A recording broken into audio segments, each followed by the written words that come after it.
اور واقعی حقیقت یہی ملتی ہے کہ صحابہ کرام اپنے دین کی دعوت کے ساتھ اپنے دین پر عامل ایسے تھے کہ بڑی بڑی حکومتیں ان کے سامنے جھکتی تھی.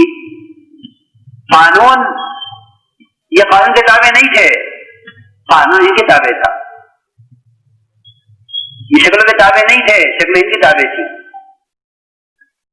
یہ سمندر کے تابع نہیں تھے، سمندر ان کے تابع تھے. یہ جنات نہیں ڈرتے تھے، جنات ان سے ڈرتے تھے.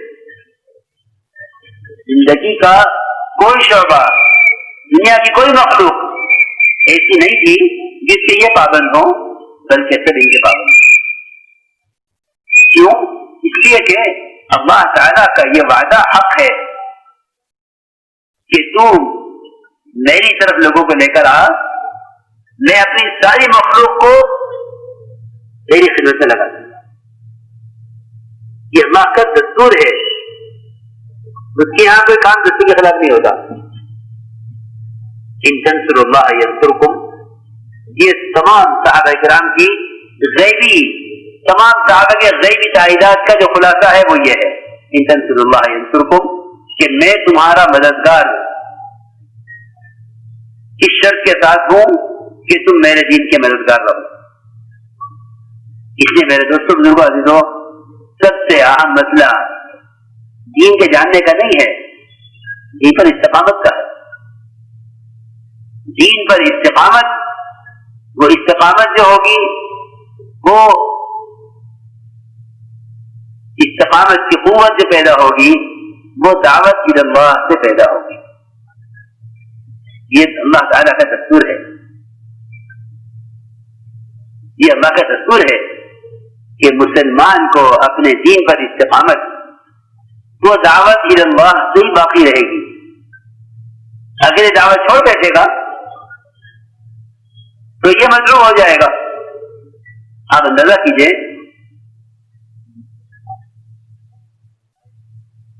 کعب بن مالک رضی اللہ تعالی عنہ، وہ صرف ایک موقع پر اللہ کے راستے میں نکلنے سے رہ گئے، اور نکلنے کے ارادے سے رہ گئے. نہ نکلنے کا تو کوئی سوال ہی نہیں تھا کہ نکلنا نہیں ہے. نکلنے کے ارادے سے تاخیر ہو گئی، کل جاؤں گا، پرسوں جاؤں گا، کل جاؤں گا، پرسوں جاؤں گا. وقت گزر گیا. اس تاخیر پر اللہ سے لے کر اللہ کے رسول صلی اللہ علیہ وسلم اور تمام صحابہ ان سے ناراض ہو گئے. کیا غلطی کی ہے، کیا گناہ کیا ہے؟ صرف ایک موقع پر، ہر موقع پر نکلنے والے صحابی ایک موقع پر رہ گئے. کوئی عذر نہیں تھا، کوئی تنگی نہیں تھی. اللہ بھی ناراض، اللہ کے نبی بھی ناراض، اور سارا مدینہ ناراض.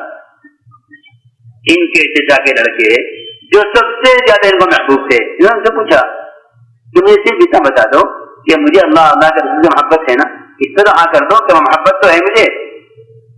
نہیں، میں نہیں جا سکا ایک موقع پر اللہ کے راستے میں، لیکن مجھے اللہ کے رسول سے محبت تو ہے نا، اس پر تو ہاں کر دو.